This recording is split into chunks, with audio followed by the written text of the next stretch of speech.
जब आहान पूछता है कि वो किस चीज की बेट लगाना चाहते हैं, तब वो कहते हैं कि वो कल्टीवेशन स्क्रिप्चर्स चाहते हैं और बदले में उसे भी ऐसा ही कुछ प्रीशियस देंगे।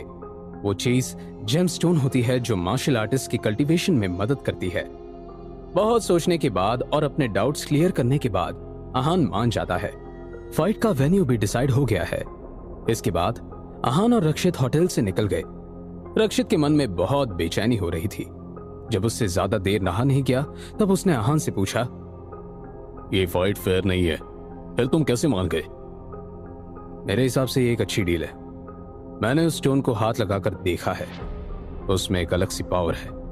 ये पावर्स ग्रैंड मास्टर रन से बड़ी है और मैं इसके बारे में और जानना चाहता हूं, आहान ने कहा।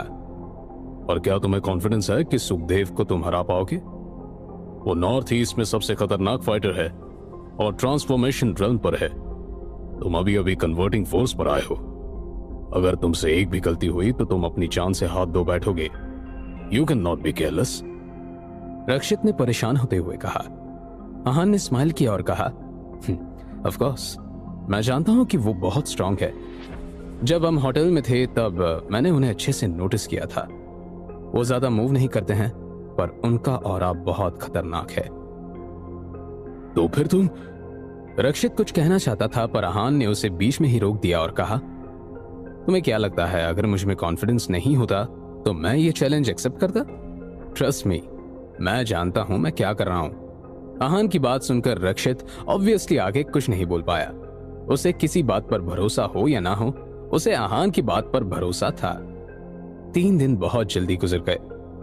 इस बीच आहान ने अपने आप को फाइट के लिए अच्छे से प्रिपेयर कर लिया था और अपनी स्ट्रेंथ को बढ़ाने की कोशिश की थी। आहान फाइट के लिए तैयार था। फाइट के दिन आहान और रक्षित सुबह सुबह सरोवर मैनोर पहुंच गए। सरोवर मैनोर मनाली के आउटस्कर्ट्स पर बना हुआ एक रिजॉर्ट था। यहाँ पर सिर्फ मेंबर्स ही आ सकते थे। यहाँ ग्रीनरी, माउंटेन्स, रिवर्स सब कुछ था। कुछ दिन रिलैक्स करने के लिए ये एक परफेक्ट जगह थी। पर इस रिजॉर्ट के मेंबर्स कुछ ही लोग थे और आहान उन लोगों में से नहीं था। जब वो मैनोर पहुंचा तब गार्ड्स ने उसे बाहर ही रोक लिया। आहान बार बार गार्ड से पूछ रहा था, मैं अंदर नहीं जा सकता, मैं अंदर क्यों नहीं जा सकता? आहान के सवाल पर गार्ड सिर्फ एक ही बात बोल रहा था, सॉरी सर, मैं आपको जाने नहीं दे सकता। ये प्राइवेट रिजॉर्ट है और यहाँ सिर्फ मेंबर्स आ सकते हैं और आप मेंबर नहीं हैं। वो गार्ड ये बात बहुत क्लियरली कह रहा था पर कहीं ना कहीं आहान को लग रहा था जैसे वो उसका मजाक उड़ा रहा था और कह रहा था कि उसके जैसा साधारण दिखने वाला लड़का यहां नहीं आ सकता है। आहान भी वहां खड़ा रहा और मुस्कुराता रहा। वो जानता था कि सुखदेव ने ये सब जानबूझकर किया है। वो शायद चाहता था कि आहान अपना काम लूज कर दे और फिर फाइट में कंसंट्रेट ना कर पाए, पर ऐसा कुछ नहीं हुआ था। आहान बहुत शांत था। वो जानता था कि उसे अंदर एंट्री जरूर मिलेगी क्योंकि सुखदेव उसके साथ फाइट करने के लिए बेचैन था। जब गार्ड नहीं माना तब आहान ने कहा, आप एक बार अंदर जाकर पूछ लो, अगर वो मना कर देंगे तो मैं यहां से चला जाऊंगा।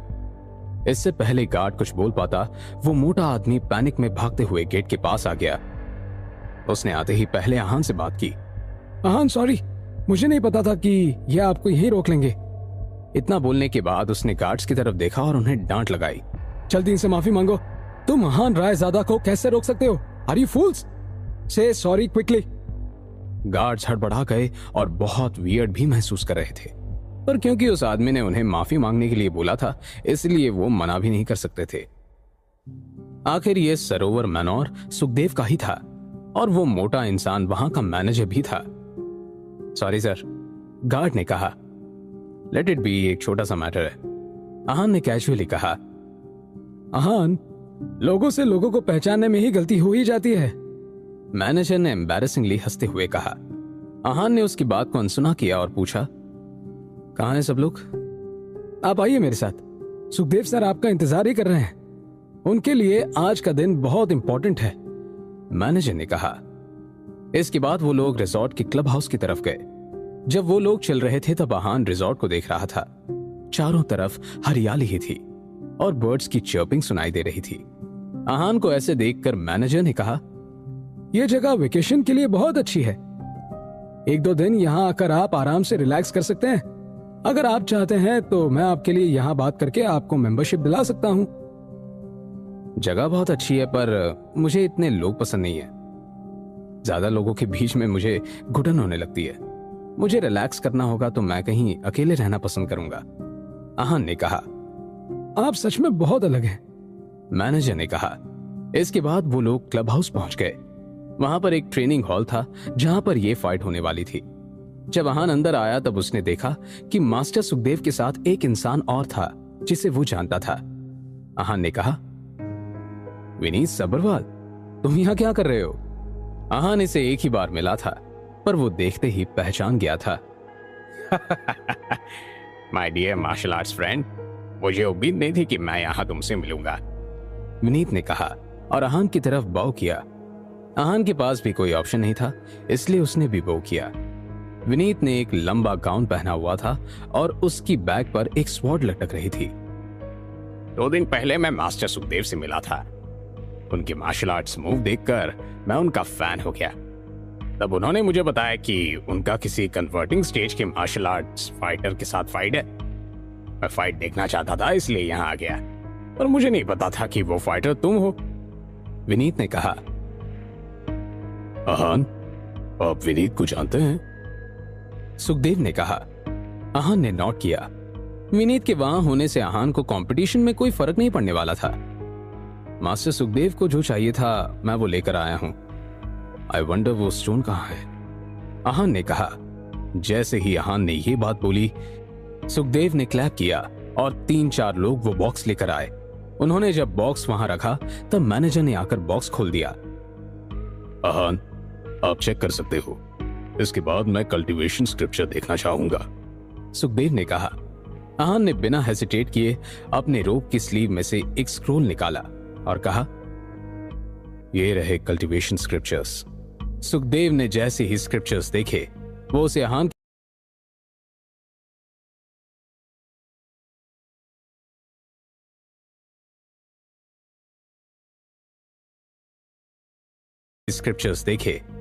आहान के हाथ से छीनना चाहता था, पर आहान की तेज स्पीड की वजह से ऐसा कोई नहीं कर पाया।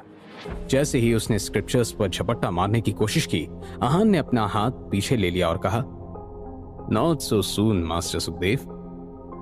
आप जब जीत जाएंगे तब मैं आपको ये स्क्रिप्चर्स दे दूंगा। सुखदेव अपनी इस हरकत पर एम्बैरस हो गए और अपना सिर खुजलाने लगे और कहा, ऑफ कोर्स।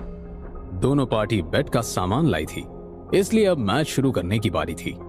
मैच शुरू होने से पहले मैनेजर ने आहान से कहा, आहान, ये गैम्बलिंग फाइट है और ना ही लाइफ एंड डेथ मैच, तो इसके रूल सिंपल हैं। जो भी इस एरिया से बाहर आ जाएगा या फिर जो भी जमीन पर गिर जाएगा वो ये मैच हार जाएगा। बाकी मार्शल आर्ट कल्टीवेटर तो तुम हो, इसलिए सब समझते हो। ओके, आहान ने कहा और फाइटिंग एरिया में जाने लगा। अचानक से विनीत ने उसे रोका और कहा, आहान, ढंग से फाइट करना, ज्यादा जोश दिखाने की जरूरत नहीं है। आहान को समझ नहीं आया कि उसने ऐसा क्यों कहा, इसलिए उसने कुछ नहीं कहा और फाइटिंग एरिया के सेंटर में आकर खड़ा हो गया। दोनों फाइटर्स एक दूसरे के आमने सामने खड़े थे। दोनों ने अपनी बॉडी में QI सर्च करना शुरू कर दिया। दोनों के पास कोई वेपन्स नहीं थे क्योंकि दोनों मार्शल आर्ट्स कल्टीवेटर्स थे। दोनों अटैक के लिए तैयार थे और बस रेफरी के गो साइन का इंतजार कर रहे थे। जैसे ही रेफरी ने सीटी बजाई, दोनों फाइट करना शुरू हो गए। दोनों की मूवमेंट्स और फुटस्टेप्स बहुत फास्ट थे। वहां ज्यादा लोग नहीं थे, इसलिए हॉल उनकी मूवमेंट से गूंज रहा था। सिर्फ विनीत उनकी मूवमेंट्स का ट्रैक रख पा रहा था, बाकी तो सब सिर्फ मैच देख रहे थे। दोनों के बीच में जैसे ही कोलिजन हुआ, दोनों एक दूसरे पर 15-20 अटैक्स कर चुके थे। ऐसा लग रहा था जैसे दोनों में टक्कर का मुकाबला चल रहा था। दोनों अभी तक खुलकर अटैक नहीं कर रहे थे और एक दूसरे के वीक पॉइंट को समझने की कोशिश कर रहे थे। दोनों अपने अपने स्टेज के पीक पर थे, इसलिए एक दूसरे की बिना वीकनेस जाने उन्हें हराना मुश्किल था। अगर उन्हें सामने वाले की वीकनेस पता चल जाएगी तो फिर उन्हें सिंगल अटैक में हराया जा सकता है। इस वक्त आहान हवा में उछला और उसने सुखदेव के फेस पर किक किया, पर सुखदेव ने उसे आसानी से ब्लॉक कर दिया था। सुखदेव ने आहान की एंकल पकड़ ली और दूसरे हाथ से उस पर अपना किलिंग मूव करने की कोशिश कर रहा था। आहान ने झटके से अपना पैर छुड़वाया और सुखदेव की मूव को वेस्ट कर दिया। पर सुखदेव रुका नहीं। वो एक के बाद एक फियर्स अटैक्स कर रहा था। ऐसा लग रहा था जैसे वो आहान को जान से मारना चाहता था। आहान था इसलिए अब वो पीछे हटने वाला नहीं था। उसने भी अपनी स्ट्रेंथ और अटैकिंग स्पीड बढ़ा दी। आहान कब कौन सा मूव कर रहा था ये कोई नहीं देख पा रहा था। तुम बहुत स्ट्रांग हो।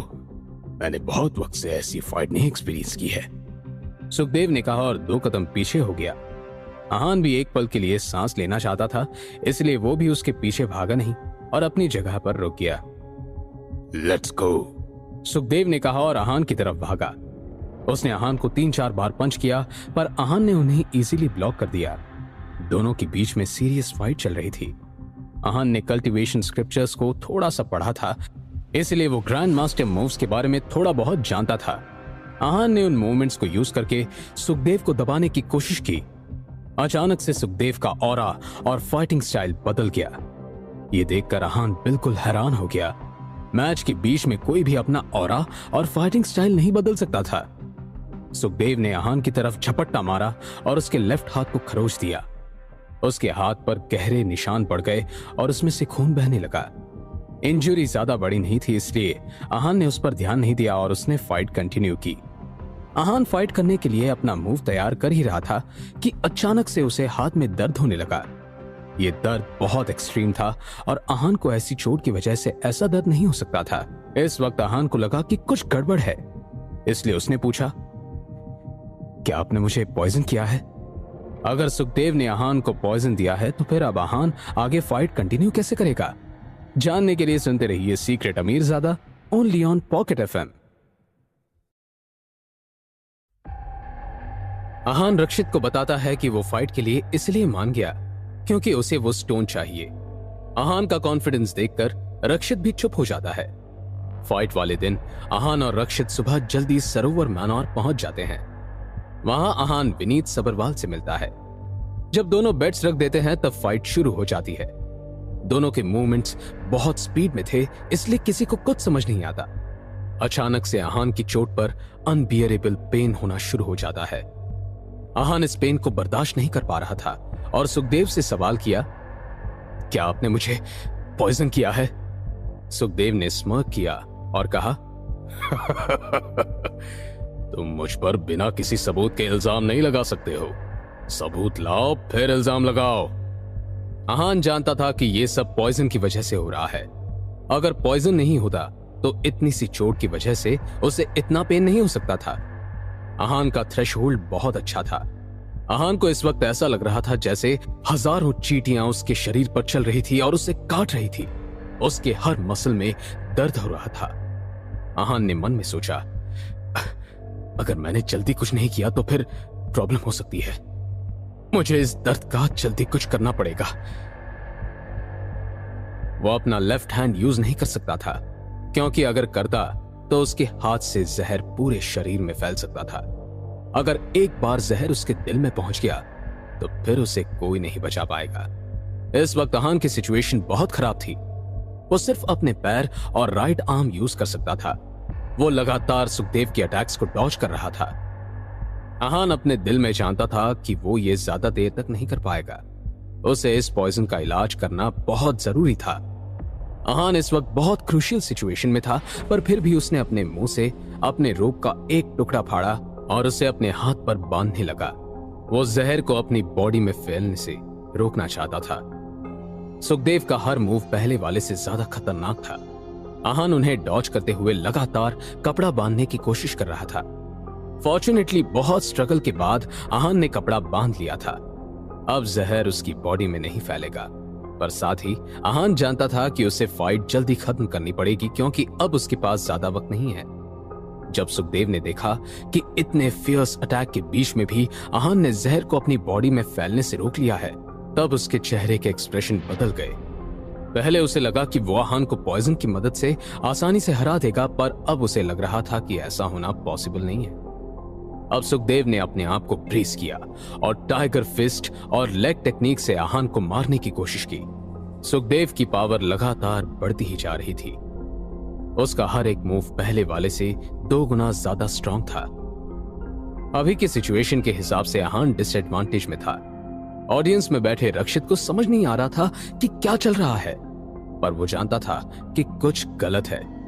रक्षित अपनी जगह से उठकर आहान की मदद करने जाना चाहता था, पर उसने ऐसा नहीं किया।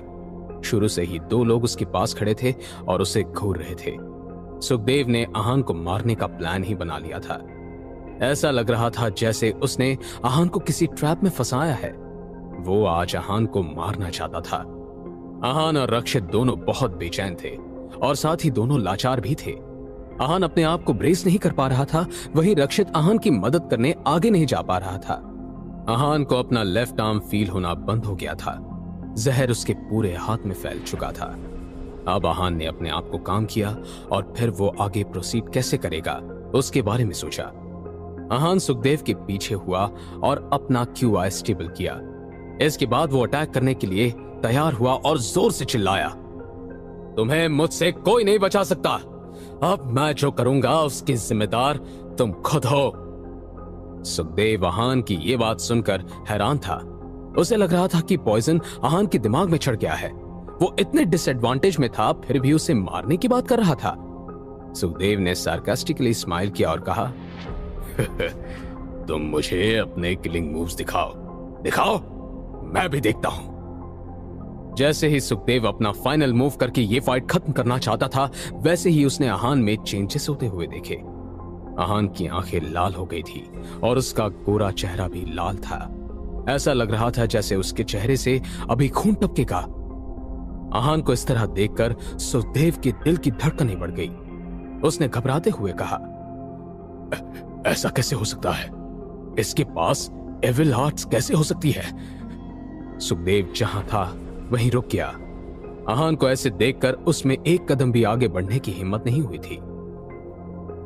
अब आहान सुखदेव की तरफ आ रहा था। उसने उससे कहा, क्या हुआ? तुम तो मुझे मारना चाहते थे ना? आओ मारो। आहान का QI सर्ज हो चुका था और वो अपना दर्द भी भूल चुका था। उसके दिमाग में इस वक्त सिर्फ सुखदेव को हराना चल रहा था। वो जैसे जैसे अपना कदम आगे बढ़ा रहा था और बोल रहा था कि आओ मारो, वैसे वैसे सुखदेव एक एक कदम पीछे ले रहा था। एक पॉइंट पर आकर सुखदेव भी रुक गया। अब वो और रिट्रीट नहीं कर सकता था, नहीं तो इतने लोगों के सामने उसकी इज्जत चली जाएगी। उसने सोचा कि आहान के पास तो एक ही हाथ है, इसलिए वो उस पर अटैक करेगा तो आहान शायद कुछ नहीं कर पाएगा।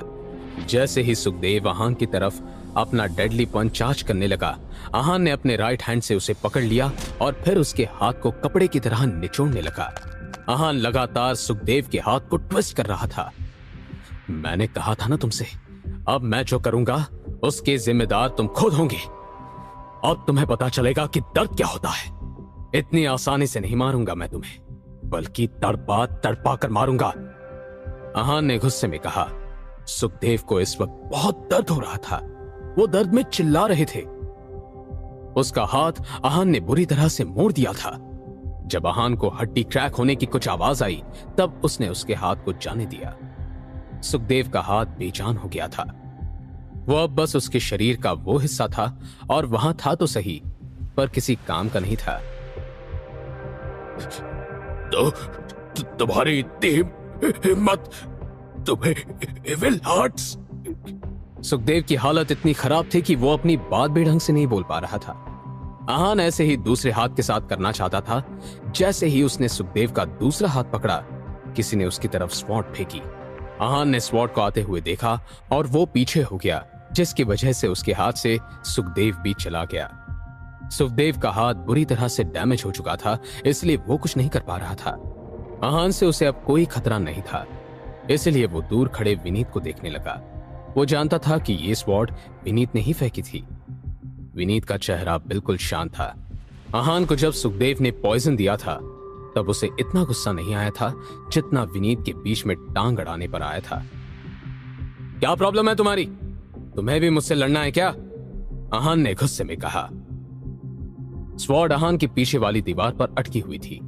अब विनीत धीरे धीरे चलकर आहान के पास आ रहा था। उसने आहान से कहा, my dear martial arts friend, अगर फाइट के बिना काम हो सकता है तो हमें वो ही करना चाहिए। ज्यादा फाइट करने का कोई फायदा नहीं है। आहान इस वक्त इतने गुस्से में था कि वो विनीत को अब्यूज करने लग गया। आहान को सुखदेव और विनीत दोनों से धोखा मिला था। आहान कुछ भी बर्दाश्त कर सकता था पर धोखा नहीं। अगर तुम्हें यही करना था तो पहले क्यों नहीं बोले? डरपोक की तरह पीछे से वार क्यों किया? आहान ने कहा। विनीत ने कुछ नहीं कहा, बस मुस्कुराने लगा। उसके पास स्वॉर्ड नहीं थी पर उसकी पावर भी किसी से कम नहीं थी। वो आहान के पास आया और उस पर अटैक करने लगा। उनके बीच कुछ ही देर में 100 से ज्यादा एक्सचेंजेस हो गए। विनीत के कुछ मूव्स बहुत हार्ड थे तो कुछ मूव्स बहुत सॉफ्ट थे। आहान के पीक पर पहुंच चुके क्यूआई को नीचे लाना चाहता था वो, इसलिए उसने ऐसा किया। पर आहान की पावर्स अनबीटेबल थी। आहान ने विनीत को यह एहसास दिला दिया था कि वो उसे नहीं हरा सकता था। स्वॉर्ड के बिना विनीत डिसएडवांटेज में था, इसलिए वो अब स्वॉर्ड लेना चाहता था। वो जैसे ही स्वॉर्ड की तरफ भागा, आहान भी उसकी तरफ भागा। ऐसा नहीं था कि आहान उसे स्वॉर्ड के साथ हरा नहीं सकता था, पर आहान बस उसे कोई मौका नहीं देना चाहता था। आहान थोड़ा सा चूक गया और स्वॉर्ड विनीत के हाथों में चली गई। विनीत जोर से हंसने लगा और उसने कहा, अब दिखाता हूं मैं तुम्हें। इस वक्त आहान की जो कंडीशन थी उसे कोई भी हरा सकता था। आहान ने कॉन्फिडेंटली कहा, देखते हैं। इसके बाद विनीत ने आहान पर अटैक करना शुरू किया। आहान विनीत को बिना किसी वेपन के भी बहुत अच्छी टक्कर दे रहा था। मुझे लगा कि तुम अच्छे इंसान हो और दोस्त बनने लायक हो, पर तुम तो सांप निकले। अच्छा हुआ तुमने अपनी असलियत पहले ही दिखा दी। आहान ने कहा। अब जो भी है यही है, विनीत ने कहा। पहले मैं तुमसे इसलिए लड़ रहा था क्योंकि तुमने ये फाइट इनिशिएट की थी, और अब मैं तुमसे इसलिए लड़ना चाहता हूं क्योंकि तुम मुझे पसंद नहीं हो। तुम्हें हराकर ही मुझे चैन मिलेगा, आहान ने कहा। इतना कहने के साथ ही आहान ने विनीत के हाथ को किक किया और स्वॉर्ड विनीत के हाथ से छूट गई। आहान हवा में उछला और उसने वो स्वॉर्ड पकड़ ली। मैं दिखाता हूं स्वॉर्ड तकनीक किसे कहते हैं, आहान ने कहा। इसके बाद आहान ने अपने स्वॉर्ड स्किल्स दिखाने शुरू किए। वो बहुत एलिगेंटली और ग्रेसफुली स्वॉर्ड के साथ विनीत पर अटैक कर रहा था। उसका हर एक मूवमेंट देखने लायक था। हर कदम के साथ आहान एक नया मूव कर रहा था। देखते ही देखते विनीत एक दीवार के पास आकर रुक गया। अब वो बच नहीं सकता था। वो जानता था कि वो उसके बहुत पास है। उसने अपनी आंखें बंद कर ली। तभी आहान ने तलवार को विनीत के आर्म में घुसा दिया। उसकी आर्म से खून निकलने लगा और वो दर्द में चिल्लाने लगा। उसने विनीत को हरा दिया था। अब वो सुखदेव को मारना चाहता था। वो सुखदेव के पास गया और जैसे ही उसने उसे मारने के लिए हाथ उठाया, मैनेजर जोर से चिल्लाया, रुक जाओ। मैनेजर बहुत घबराया हुआ था। वो मार्शल आर्ट्स नहीं जानता था, इसलिए अब तक कुछ नहीं कर पाया था, पर अब वो अपने मास्टर को मरते हुए नहीं देख सकता था। मैनेजर की बात सुनकर आहान रुक गया। उसने गुस्से में कहा, क्या है? हमसे गलती हो गई। हम लालची हो गए थे, इसलिए हमने ये सब किया। आपका दिल तो बहुत बड़ा है, प्लीज छोड़ दो। मैनेजर ने कहा, अच्छा, तुम्हारे मास्टर ने जो किया वो सही था? उन्होंने मुझे धोखा दिया और तुम चाहते हो कि मैं इसे छोड़ दूं? ऐसा बिल्कुल नहीं हो सकता, आहान ने कहा। हम अपनी गलती मानते हैं। हमसे गलती हुई है। आप सर की जान बख्श दीजिए। उसके बदले में आप जो मांगेंगे हम देने के लिए तैयार हैं। आप सर को छोड़ दीजिए, मैनेजर ने कहा। क्या आहान एक बार फिर मैनेजर की इस बात पर यकीन करेगा और सुखदेव को छोड़ देगा? जानने के लिए सुनते रहिए secret Amirzada, only on Pocket FM. जब आहान सुखदेव पर उसे Congratulations! आज का एपिसोड अनलॉक गोल पूरा करने के लिए आपको मिलते हैं 5 फ्री कॉइन्स। अनलॉक करते रहिए और फ्री कॉइन्स पाइए। आहान सुखदेव पर उसे पॉइजन करने का इल्जाम लगाता है तो सुखदेव उसे डिनाई कर देता है। सुखदेव के खतरनाक अटैक्स के बीच आहान अपना हाथ कपड़े से बांधता है ताकि जहर पूरे शरीर में फैले नहीं। जब आहान डिसएडवांटेज में होता है तब अचानक से वो अपने बॉडी में चेंजेस करता है और सुखदेव को क्रिपल कर देता है। इसके बाद वो विनीत से भी फाइट करता है।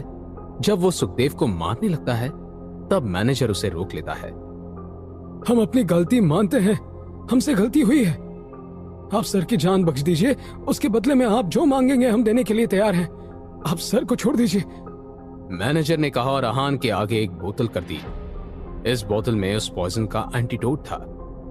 आहान ने वो बोतल ली और इस एंटीडोट को पी लिया। ऐसा करो, तुम बताओ तुम मुझे क्या दे सकते हो। अगर मुझे सही लगा तो मैं इन्हें छोड़ दूंगा, आहान ने कहा। वो जानना चाहता था कि सुखदेव को बचाने के लिए मैनेजर किस हद तक जाएगा। बाकी उसके मन में सुखदेव को जिंदा छोड़ने का ख्याल एक बार भी नहीं आया था। आहान ने सोचा, अभी ना सही 5 मिनट बाद तो इसे मरना ही है, तो मैनेजर की बात सुन लेता हूं। ये बात सुनकर मैनेजर ने बहुत सोचा।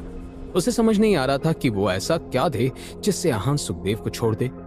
जब वो सोचने में बहुत वक्त लगा रहा था तब आहान ने कहा, लगता है तुम्हें अपने सर की जान प्यारी नहीं है। ऐसा करता हूं, मार ही देता हूं इसे, आहान ने कहा और अपना हाथ हवा में उठाया। नहीं नहीं नहीं नहीं नहीं, मैनेजर ने तुरंत चिल्लाते हुए कहा, नहीं, हमें कुछ वक्त दीजिए, हम अभी सोचकर बताते हैं। मैं कॉम्पेंसेट करने के लिए तैयार हूं। आहान को भी कोई जल्दी नहीं थी। वो जानता था कि इस वक्त वो सेफ है, ना सुखदेव कुछ कर पाएगा और ना ही विनीत। बाकी कोई भी मार्शल आर्ट्स में ट्रेन नहीं था कि आहान को नुकसान पहुंचा सके। बहुत सोचने के बाद मैनेजर ने कहा, हम आपको सरोवर मैनर, रॉयल होटल और ये स्टोन देने के लिए तैयार हैं। आहान को बिल्कुल उम्मीद नहीं थी कि वो लोग उसे ये चीज देने के लिए तैयार हो जाएंगे। इन दोनों प्रॉपर्टीज का प्राइस इतना था कि कोई सोच भी नहीं सकता था। इसके अलावा वो आहान को वंडर स्टोन देने के लिए भी तैयार थे, पर आहान को यह सब नहीं चाहिए था। वो तो इतने बड़े धोखे की वजह से सुखदेव को मारने के लिए बेचैन हो रहा था। आहान का लेफ्ट आर्म अब थोड़ा ठीक हो गया था, पर उसमें स्ट्रेंथ भी वापस आने लगी थी। उसने अपना हाथ उठाया और एक ही स्ट्राइक में सुखदेव को मारने के लिए तैयार हो गया।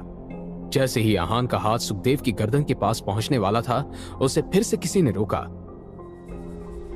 रुक जाओ, उसे मत मारो। इस बार आहान को रोकने वाला कोई और नहीं बल्कि रक्षित था। आहान बहुत कंफ्यूज हो गया। वो सोच रहा था कि रक्षित उसे क्यों रोक रहा था, पर वो किसी और की बात माने या ना माने, रक्षित की हर बात सुनता था। उसके साथ इतने वक्त रहने के बाद उसे यह तो समझ आ गया था कि रक्षित उसे हार्म करने के बारे में नहीं सोचेगा। उसने कंफ्यूज्ड एक्सप्रेशन के साथ ही पूछा, क्यों?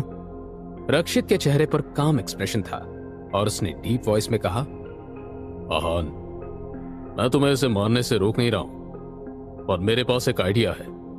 अगर तुम्हें पसंद आए तो तुम मान लेना, वरना इसे तो हम कभी भी मार सकते हैं। मेरे साथ ये गेसिंग गेम मत खेलो और जो बोलना है साफ साफ बोलो, आहान ने कहा।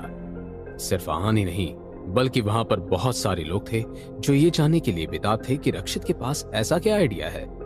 रक्षित आहान के पास गया और उसके कान में कुछ कहा। रक्षित की बात सुनकर आहान खुश हो गया और हंसने लगा। उसने स्माइल करते हुए कहा, वाह, ये तो बहुत अच्छा आइडिया है। मैं तुम्हारी बात जरूर मानूंगा और इसे छोड़ दूंगा। रक्षित भी स्माइल कर रहा था। हैप्पी टू हियर दैट, रक्षित ने कहा। वहां मौजूद किसी ने भी नहीं सुना था कि रक्षित ने आहान से क्या कहा था, पर वो ये जानकर खुश थे कि आहान सुखदेव को नहीं मारेगा। एक्साइटमेंट में वो आहान को थैंक यू बोलने लगे। उन्हें इतना देर खुश देखकर आहान ने कहा, मुझे थैंक यू बोलने की इतनी जल्दी भी मत करो। अभी अभी तुमने जो चीजें मुझे देने की बात की है, मुझे उसके अलावा एक चीज और चाहिए। ये बात सुनकर उनके दिल की धड़कनें बढ़ गई। उन्हें समझ नहीं आ रहा था कि इन सब चीजों के अलावा अब आहान को और क्या चाहिए। अब उनके पास ऐसा कुछ भी नहीं बचा था जो वो उसे दे सके। आहान ने उस मोटे को इशारा किया और कहा, मुझे तुम बहुत पसंद हो। जैसे ही आहान ने यह बात बोली, वो आदमी अपने घुटने पर बैठ गया और गिड़गिड़ाने लगा। सर, प्लीज मुझे छोड़ दो। मुझे मारकर आपको वैसे भी कुछ नहीं मिलेगा। Please spare me. मैं रोज प्रे करूंगा कि भगवान आपको सारी खुशियां दे और लंबी जिंदगी दे। आप मुझे मत मारिए। इस बात पर आहान ने रूखी आवाज में कहा, ओफो, मुझे तुम्हारी जान नहीं चाहिए। मैं चाहता हूं कि अब से तुम मेरे साथ रहो। अगर तुम लॉयल रहे तो तुम्हारी सेफ्टी की जिम्मेदारी मेरी है। वो आदमी चुप हो गया और चुपचाप आहान की बात मान गया। कुछ वक्त में प्रॉपर्टी की डील भी सेटल हो गई और स्टोन भी आहान को मिल गया। आहान ने उन लोगों के बारे में ज्यादा नहीं पूछा। उसे पता था कि सुखदेव वापस अपने घर चला गया है और वहां पर रिकवर कर रहा है, और विनीत भी उस दिन के बाद से अंडरग्राउंड हो गया है। आहान ने उस मोटे आदमी को रक्षित के हवाले कर दिया क्योंकि अभी उससे उसे कुछ खास काम नहीं था।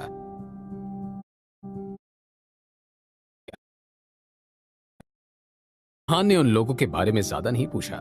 उसे पता था कि सुखदेव वापस अपने घर चला गया है और वहां पर रिकवर कर रहा है, और विनीत भी उस दिन के बाद से अंडरग्राउंड हो गया है। अहान ने उस मोटे आदमी को रक्षित के हवाले कर दिया, क्योंकि अभी उससे उसे कुछ खास काम नहीं था। अहान ने एक पूरा दिन उस बॉक्स और स्टोन को स्टडी किया। अहान को समझ आ रहा था कि वो स्टोन नहीं बल्कि कुछ अलग है। सुखदेव ने उस बॉक्स में कुछ ऐसी वेव्स सेट की थी जिसकी वजह से उसे अजीब सेंसेशंस फील हो रही थी। वो स्टोन तो मामूली सा स्टोन था। ये देखकर अहान को बहुत गुस्सा आया। उसका मन कर रहा था कि वो नॉर्थ ईस्ट जाकर सुखदेव को जान से मार दे। उसने मन में सोचा, मैं भी कितना बड़ा बेवकूफ बन गया। अपने लालच की वजह से इस मामूली पत्थर को स्पेशल और प्रीशियस समझने लग गया। अहान कुछ दिन तो गुस्सा रहा, पर फिर उसके बाद वो शांत हो गया। जब वो शांत हो गया तब उसने मयूर और हिमानी को रिसोर्ट में बुला लिया। यह रिसोर्ट चिल करने के लिए बहुत अच्छी जगह थी। अहान भाई, आपको अचानक से मेरी याद कैसे आई? मयूर ने पूछा। यस, मुझे तो लगा था कि आप मेरे बारे में भूल गए होंगे, हिमानी ने कहा। अरे मैं किसी को नहीं भूला हूं, बस मेरे पास वक्त नहीं था। जैसे ही टाइम मिला मैंने तुम्हें यहां बुला लिया ना, अहान ने कहा। तीनों आपस में बात कर रहे थे और स्विमिंग पूल के किनारे चिल कर रहे थे। कुछ देर बाद अहान वहां अकेला रह गया, और जैसे ही वो सोने लगा उसे हल्ला होने की आवाज आने लगी। अहान उठकर तुरंत मेन गेट के पास गया। जिस गार्ड ने कुछ दिन पहले अहान को रोका था वो उससे मिला। अहान को अंदाजा लग गया था कि वहां पर क्या चल रहा है। तभी वहां पर हिमानी भी आ गई। उसने पूछा, क्या हुआ? पता नहीं, चलो चलकर देखते हैं, अहान ने कहा। अहान ने देखा कि कुछ लोग गेट के बाहर खड़े थे और सिक्योरिटी गार्ड से बहस कर रहे थे। हम यहाँ के मेंबर्स हैं, तुम हमें ऐसे कैसे रोक सकते हो? एक आदमी ने कहा। सब मेंबर्स की मेंबरशिप खत्म कर दी गई है और ये रिजॉर्ट एक प्राइवेट प्रॉपर्टी है, यहाँ कोई नहीं आ सकता है, गार्ड ने कहा। रिजॉर्ट की डील होने के बाद अहान ने सबकी मेंबरशिप कैंसिल कर दी थी और उसे प्राइवेट प्रॉपर्टी बना दिया था। अहान को लीजर टाइम में लोग पसंद नहीं थे। वो अकेले या अपने लोगों के बीच में रहना पसंद करता था, पर अहान को नहीं पता था कि कोई वहां आकर उनके लिए प्रॉब्लम क्रिएट करेगा। What do you mean by cancel? ऐसे कैसे कोई मेरी मेंबरशिप कैंसिल कर सकता है? मैं ये एक्सेप्ट नहीं करूंगा, एक आदमी ने कहा। अहान ने कुछ नहीं कहा और साइड में खड़ा होकर सब देख रहा था। वो देखना चाहता था कि ये सिक्योरिटी गार्ड्स उन लोगों को कैसे ट्रीट करता है। गार्ड बहुत रिस्पॉन्सिबल था, उसने उन लोगों को बहुत अच्छे से हैंडल किया। सर, मैं सिर्फ ऑर्डर्स फॉलो कर रहा हूँ। मुझे ऊपर से ऑर्डर्स हैं कि मैं किसी को अंदर ना आने दूं, बस मैं वही कर रहा हूँ, गार्ड ने कहा। तुम अभी अपने मैनेजर को बुलाओ यहाँ, देखती हूँ मुझे अंदर आने से कोई कैसे मना करता है। मनाली में ऐसा कोई पैदा नहीं हुआ है जो मुझे मना करे, एक लेडी ने गुस्से में कहा। हिमानी का दिल बहुत सॉफ्ट था। जब उसने देखा कि वो सिक्योरिटी गार्ड बहुत प्रेशर फील कर रहा है, तब उसने अहान को धीरे से कहा, आप इंटरफेयर नहीं करोगे? नहीं, ये लोग ज्यादा ही स्मार्ट बन रहे हैं, देखते हैं इनकी स्मार्टनेस किस हद तक जाती है, अहान ने कहा। उन गेस्ट में से कुछ लोग समझदार भी थे। एक चश्मे वाला आदमी आगे आया और उसने कहा, तुम शायद हमें जानते नहीं हो, एक काम करो, अपने मैनेजर को बुलाओ, हमें उससे बात करनी है। सिक्योरिटी गार्ड ने फर्मली मना करते हुए कहा, सॉरी सर, मैं ऐसा नहीं कर सकता हूं। यहाँ के रूल है कि मैं किसी को अंदर ना जाने दूं और मैं वही फॉलो कर रहा हूं। गार्ड की बातें सुनकर गेस्ट थोड़ा अनॉय हो गए। इसके बाद उसके सामने एक और लेडी आई और उसने अहान और हिमानी को देखकर कहा, तुमने कहा था कि कोई अंदर नहीं जा सकता है, फिर ये लोग अंदर क्या कर रहे हैं? ये कोई स्पेशल है क्या? उस लेडी की टोन में साफ नजर आ रहा था कि वो कितनी अनॉयड थी। सिक्योरिटी गार्ड ने अहान को देखा। वो अहान को जानता था, पर उसे ये नहीं पता था कि वो वहां का ओनर है। उसे भी समझ नहीं आ रहा था कि अहान को परमिशन क्यों मिली थी, पर उसे जितना पता था उसने उतना उन गेस्ट्स को बता दिया। सर, वो लोग यहाँ के मेंबर है, इसलिए मैंने उन्हें अंदर जाने दिया, गार्ड ने कामली कहा। क्या कहा तुमने? ये फटीचर से दिखने वाले लोग यहाँ के मेंबर हैं? इस वक्त मजाक करने के लिए तुम्हें हमें मिले क्या?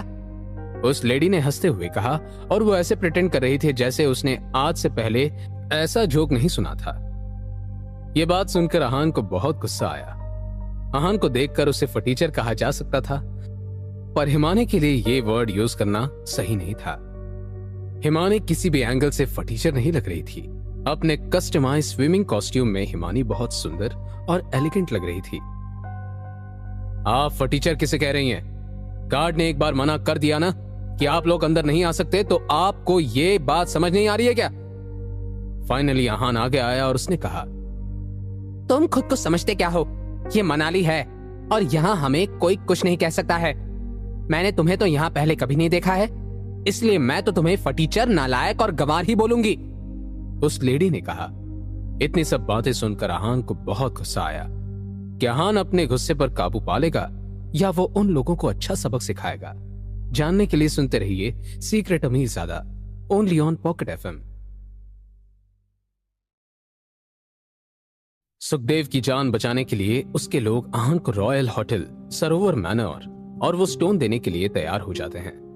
रक्षित अहान के कान में कुछ कहता है और वो एक चीज मांगता है, जो है वो मोटा आदमी।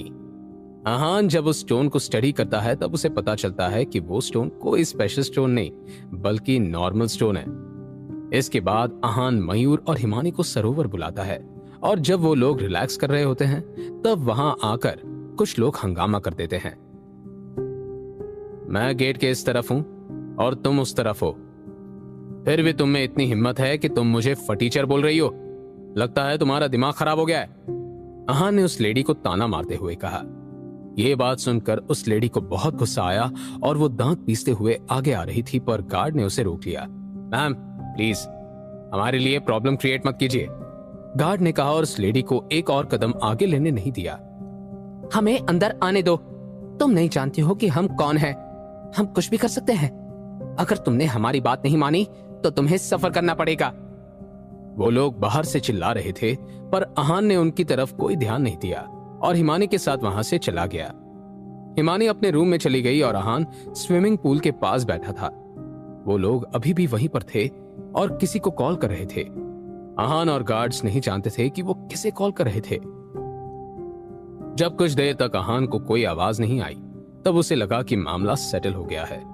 अहान जैसे ही थोड़ा रिलैक्स करने के लिए चेयर का सहारा लेकर बैठा तभी उसे वहां वो मोटा आदमी जाता हुआ दिखा, जो उस रिजॉर्ट का मैनेजर भी था। जब उसने अहान को उसकी तरफ आता हुआ देखा तब वो वहां से भागना चाहता था पर वो ऐसा नहीं कर पाया। अहान की आवाज ने उसे रोक लिया और अब वो उसे अनसुना नहीं कर सकता था। इधर आओ, अहान ने चिल्लाकर कहा। वो आदमी फंस चुका था। जो लोग रिजॉर्ट से बाहर थे उनसे भी पंगा नहीं लिया जा सकता था और अहान को तो वो ऑफेंड करने के बारे में सोच भी नहीं सकता था। पैर पटकते हुए वो अहान के पास आ गया। उसने अहान से बहुत पोलाइटली पूछा, अहान सर, आपने मुझे बुलाया? अहान ने उसके सवाल का जवाब नहीं दिया बल्कि उससे स्माइल करते हुए पूछा, तुम यहाँ क्या कर रहे हो? वो आदमी हड़बड़ा गया। उसने कहा, नहीं, मैं तो यहाँ आने ही नहीं वाला था, वो तो आपने मुझे बुलाया इसलिए मैं आया। मुझे तो दूसरी साइड काम था, बस वही जा रहा हूँ। जब वो अहान से बात कर रहा था तब गेट के बाहर खड़े लोगों ने उसे पहचान लिया और वो उसे आवाज देने लगे, मैनेजर तिवारी, इधर देखिए, आप मुझे भूल गए क्या? मैं हूँ प्रीतम गोयल। वो आदमी गेट के बाहर से चिल्ला रहा था और मैनेजर उसे चुप होने का इशारा कर रहा था पर फिर भी वो चुप नहीं हो रहा था। मैनेजर तिवारी, आप हमें कैसे भूल सकते हो? कुछ दिन पहले ही तो हमने साथ में डिनर किया था, उसने फिर से कहा, पर मैनेजर ने उसकी तरफ मुड़कर भी नहीं देखा। अहान ने स्माइल किया और उससे पूछा, बेस्ट फ्रेंड्स? अहान की टोन बहुत सार्कास्टिक थी। नहीं नहीं नहीं अहान सर, मैं तो उन्हें जानता भी नहीं हूँ। अहान अच्छे से जानता था कि मैनेजर उन लोगों को जानता है, इसलिए वो उसी से अपना काम निकलवाना चाहता था। उसने कहा, अच्छा तुम उन्हें नहीं जानते, पर मुझे तो ऐसा लग रहा है कि जैसे वो तुम्हें अच्छे से जानते हैं। जाओ अपने फ्रेंड से मिलकर आओ, साथ में डिनर करो। नहीं अहान सर, मैं सच में उन्हें नहीं जानता हूँ। मुझे कुछ जरूरी काम है, अगर आप परमिशन दे तो मैं यहाँ से जाऊं? मैनेजर ने कहा, नहीं रुको, मैं तुम्हें कुछ नहीं करूंगा, और ये जो लोग बाहर खड़े हैं ना, वो मुझे बहुत अनाय कर रहे हैं। ऐसा करो तुम उन्हें यहाँ से भगा दो, इतना तो तुम कर ही सकते हो। अहान ने कहा, यस अहान सर। मैनेजर ने कहा, वो जानता था कि वो फंस चुका था और अब वहां से नहीं भाग सकता है। उसके पास आहान की बात मानने के अलावा और कोई ऑप्शन नहीं बचा था। पैर पटकते हुए मैनेजर गेट के पास गया। उसे देखते ही एक लेडी ने कहा, मैनेजर तिवारी, जल्दी से हमें अंदर आने दीजिए। और ये फटीचर सा लड़का कौन है जो अपने आप को इतना स्मार्ट समझ रहा है? मैं इसे धक्के मारकर बाहर निकालूंगी। मैनेजर को बहुत गुस्सा आया। उसे समझ नहीं आ रहा था कि वो इन लोगों का मुंह कैसे बंद करे। क्या फटीचर फटीचर लगा रखा है? वो यहाँ के ओनर है। तुम लोगों को कुछ पता है या नहीं? और आ गए यहाँ मुंह उठाकर। मैनेजर ने कहा। ये बात सुनकर सबके पैरों तले जमीन खिसक गई। सब सोच रहे थे कि ऐसा लड़का इतने बड़े रिजॉर्ट का मालिक कैसे हो सकता है। उन्हें बिल्कुल विश्वास नहीं हो रहा था, पर साथ ही वो ये भी जानते थे कि मैनेजर उनसे ऐसा मजाक नहीं करेगा। मैनेजर तिवारी, आप हमसे झूठ तो नहीं बोल रहे हैं ना? क्या ये कोई मजाक है? प्रीतम ने पूछा। मैं कोई झूठ नहीं बोल रहा हूँ। और क्या आपको मेरा चेहरा देखकर लग रहा है कि मैं मजाक के मूड में हूँ? मैनेजर ने झल्लाते हुए कहा। Go from here. उसने उन्हें वहां से जाने का इशारा किया। आप हमें जाने के लिए क्यों कह रहे हैं? एक लेडी ने कहा। आहान सर नहीं चाहते हैं कि आप यहाँ आए, इसलिए मैं आपसे जाने के लिए कह रहा हूँ। ये एक प्राइवेट प्रॉपर्टी है और यहाँ ऐसे ही कोई नहीं आ सकता है। मैनेजर ने कहा। वो लोग अभी भी वहां से जाने के लिए तैयार नहीं थे। प्राइवेट प्लेस है तो क्या हुआ? हमारी मनाली में बहुत जान पहचान है, प्रीतम ने कहा। मैनेजर ने उन लोगों को वहां से भगा दिया और मन में सोचा, आहान सर को किसी कनेक्शन से कोई डर नहीं लग सकता, स्पेशली मनाली सिटी में। उनको निकालने के बाद मैनेजर आहान के पास आ गया और एम्बैरेसिंगली मुस्कुराने लगा। उसने आहान से कहा, सर अब मैं अपने काम के लिए जा सकता हूँ? वो वहां से भागना चाहता था, पर आहान उसे छोड़ने के मूड में नहीं था। नहीं, इतना जल्दी कैसे? तुमने इतना अच्छा काम किया है तो तुम्हें रिवॉर्ड देना तो बनता है ना, आहान ने कहा। नहीं सर, ये तो मेरा काम था, मैनेजर ने कहा। तुमने अपना काम अच्छे से किया है, इसलिए तुम रिवॉर्ड भी डिजर्व करते हो। लेकिन तुमने मेरी परमिशन के बिना उन लोगों को अंदर बुलाने के बारे में सोचा था, इसलिए तुम पनिशमेंट भी डिजर्व करते हो। ये प्राइवेट प्लेस है, फिर भी तुमने सोचा कि तुम मुझसे छुपकर उन्हें अंदर बुला सकते हो। इसलिए तुम्हारा काम अब यह है कि तुम 2 दिन के लिए इस जगह को गार्ड करोगे, आहान ने कैजुअली कहा। मैनेजर का रोने का मन कर रहा था। उसे समझ नहीं आ रहा था कि आहान को उसके प्लान के बारे में कैसे पता चल गया था। वो 2 दिन में सीधा मैनेजर से गार्ड बन गया था, जिसकी वजह से उसे बहुत शर्मिंदगी महसूस हो रही थी। एक सिक्योरिटी गार्ड जो पास में खड़ा था और आहान को क्यूरियसली देख रहा था। आहान ने भी उसकी तरफ स्माइल करते हुए देखा और कहा, आप 2 दिन की छुट्टी ले लीजिए, यह आपकी पेड होगी। सरोवर मैनोर में जो हुआ था वो नॉर्मल चीज थी और उसकी वजह से आहान की लाइफ में कोई खास फर्क नहीं पड़ा था। पर आहान ने जो कुछ दिन पहले किया था उसकी वजह से नॉर्थ ईस्ट रीजन में हंगामा हो गया था। अभिनीत इस वक्त अपने कुछ फ्रेंड्स के साथ ड्रिंक कर रहा था। उनमें से एक सुखदेव का बेटा वासु भी था। वासु ब्रो, मैच में आखिर हुआ क्या था? क्या सच में सुखदेव अंकल हार गए? अभिनीत ने पूछा। सुखदेव अपने शहर वापस आ गया था और रिकवर कर रहे थे। मैच में क्या हुआ ये साफ साफ किसी को नहीं पता था। सबने बस रूमर्स सुने थे। सुखदेव भी रिकवर होने के बाद क्लैरिफिकेशन के लिए बाहर नहीं आए थे और आहान को अपना मुंह मियां मिट्ठू बनाने की कोई जरूरत नहीं थी। इसलिए किसी के पास भी डेफिनेट न्यूज नहीं थी कि आखिर मैच में हुआ क्या था। अभिनीत ने सोचा कि वासु से कोई खबर निकलवा पाएगा, इसलिए उसने सवाल किया। वासु ने पहले तो एम्बैरेसिंगली स्माइल किया और फिर कहा, ये सब आहान की चाल की वजह से हुआ है। डैड उसे हराने ही वाले थे, पता नहीं अचानक से क्या हुआ कि उसकी आंखें लाल हो गई और बॉडी में अजीब से चेंजेस शुरू हो गए। उसकी बॉडी में ताकत बढ़ गई और सारा पेन खत्म हो गया। डैड ने उसे मारने की बहुत कोशिश की पर उसे कोई फर्क नहीं पड़ा। अभिनीत ने पहले ऐसे कभी नहीं सुना था, इसलिए वो शॉक था। उसने पूछा, ये कौन सा मार्शल आर्ट स्टाइल है? उस वक्त मुझे भी नहीं पता था। मैंने भी वापस आकर सर्च किया तब मुझे पता चला कि ये इविल आर्ट्स है, वासु ने कहा। वो क्या है? अभिनीत ने पूछा। तुम्हें ब्लड शैडो ग्रैंड मास्टर के बारे में पता है, जो 30 साल पहले एग्जिस्ट करते थे, वासु ने पूछा। मैंने डैड से उनके बारे में सुना है, पर वो मर गए हैं ना? उनसे रिलेटेड भी बहुत सारी स्टोरीज हैं। अभिनीत ने कहा, ये विल आर्ट्स उन्हीं की देन है। वासु ने बताया, वो दोनों आहान से नफरत करते थे, दोनों ही किसी भी तरह उसे मारना चाहते थे। अभिनीत ने इरिटेट होते हुए कहा, पहले उस आहान ने मुझे मारा और अब सुखदेव अंकल के साथ उसने ऐसा किया। ये सिर्फ मेरी और उनकी हार नहीं बल्कि पूरे नॉर्थ ईस्ट रीजन की हार है। अभिनीत ब्रो, हम उस आहान से इस बदनामी का बदला जरूर लेंगे। एक दिन आएगा जब वो रोएगा और हम हंसेंगे। वासु ने कहा, रायचंद फैमिली नॉर्थ ईस्ट में एक बहुत जानी मानी फैमिली थी। उनके पास बहुत पैसा तो था ही, साथ ही में उनके जैसी मार्शल आर्ट स्किल्स भी बहुत कम लोगों के पास थी। वो रियल एस्टेट और स्टॉक मार्केटिंग के किंग थे। उनके ही घर में प्रेयर के बाद जब सब जाने लगे तब अभिनीत के अंकल सचिन रायचंद ने उसे रोक लिया। उस साइड में ले जाने के बाद उन्होंने उससे पूछा, तो मनाली गए थे ना, कुछ मिला वहां से? अभिनीत कंफ्यूज था कि उन्हें इस बारे में कैसे पता था और वो कितना जानते हैं ये वो नहीं जानता था, इसलिए उसने सच कहा। हाँ, मैंने वहां कुछ फ्रेंड्स बनाए हैं। अभिनीत ने कहा। रायजादा फैमिली का बेटा मिहिर रायजादा? सचिन ने पूछा। अभिनीत को समझ नहीं आया कि सचिन ये बात कैसे जानता था। उसने ये अभी तक किसी को नहीं बताया था। अंकल को सब पता है तो वो मुझे क्यों पूछ रहे हैं? अभिनीत ने पूछा। मैं तुम पर जासूसी नहीं करना चाहता था, और जब मुझे इसके बारे में पता चला तो मैं रुक नहीं पाया।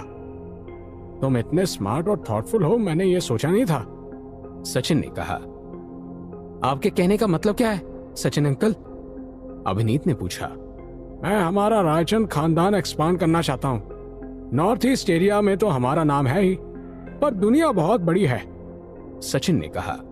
वो आगे कुछ कह पाता इससे पहले वहां कुछ लोग आ गए, इसलिए वो चुप हो गया और उसने कहा, मैं तुमसे बाद में बात करता हूँ। मुझे तुम्हें किसी से मिलाना है, वो हमारी स्ट्रेंथ एक्सपांड करने में मदद करेंगे।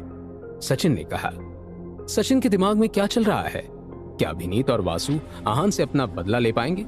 जानने के लिए सुनते रहिए secret Amirzada, only on Pocket FM.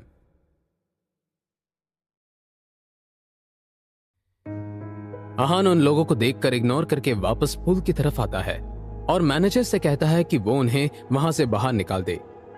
जब मैनेजर उन्हें भेजकर वापस आता है तब आहान उसे गार्ड का काम करने के लिए कहता है, क्योंकि वो बिना उसे बताए गेस्ट्स को बुलाने के बारे में सोच रहा था। वासु अभिनीत को आहान के इविल आर्ट्स के बारे में बताता है।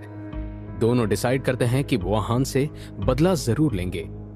अभिनीत के अंकल सचिन उसे किसी से मिलवाना चाहते थे। एक बड़े से प्राइवेट रूम में सचिन और कुछ लोग थे जो वाइन पी रहे थे। सचिन ने सबसे कहा, आज मैं बहुत खुश हूँ कि आप लोग मेरे बुलाने पर यहाँ आए हो। Thank you for accepting my invitation. वहां पर जितने लोग थे सब बहुत हाई क्लास और एलीट लोग थे। कोई हाई क्लास ऑफिशियल्स थे तो कोई मार्शल आर्ट्स फैमिलीज से बिलोंग करते थे तो कोई रिच बिजनेसमैन और इंडस्ट्रियलिस्ट थे। सब लोग खड़े थे और आपस में बात कर रहे थे, पर एक इंसान था जो साइड में चुपचाप बैठा था। वो था अभिनीत। इसके अलावा वहां दो और लड़के थे जिनके पास बहुत कम एक्सपीरियंस था, इसलिए वो भी साइड में बैठे थे। वो दोनों अभिनीत से भी दूर बैठे थे। कुछ ड्रिंक्स के राउंड्स के बाद सचिन अभिनीत के पास आया और उसे उन दो लड़कों से मिलवाने के लिए ले गया। उनके पास पहुंचकर सचिन ने पूछा, अभिनीत, क्या तुम इन दोनों लड़कों को जानते हो? अभिनीत उन्हें नहीं जानता था, इसलिए उसने मना कर दिया।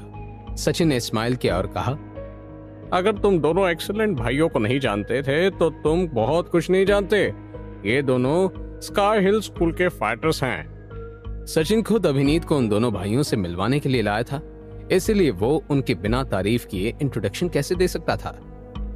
अभिनीत भी जानता था कि भले ही वो उन दोनों को नहीं जानता था, पर उसे उन्हें पोलाइटली ही ग्रीट करना पड़ेगा। उसने कहा, silly me, how should I address my extraordinary brothers? I am Avneesh Mehta. I am Devashish Mehta.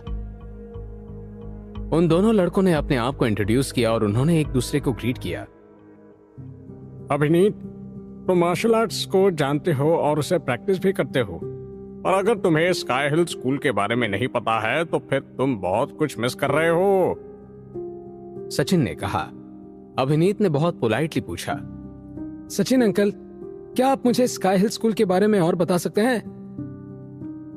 इसके बारे में इतना स्पेशल क्या है? सचिन ने अभिनीत को बताना शुरू किया। तुम तो जानते हो कि इंडिया में बहुत कम मार्शल आर्ट्स ग्रैंड मास्टर हैं, पर क्या तुम्हें पता है उनमें से 2 martial arts grand masters Sky Hill school से हैं?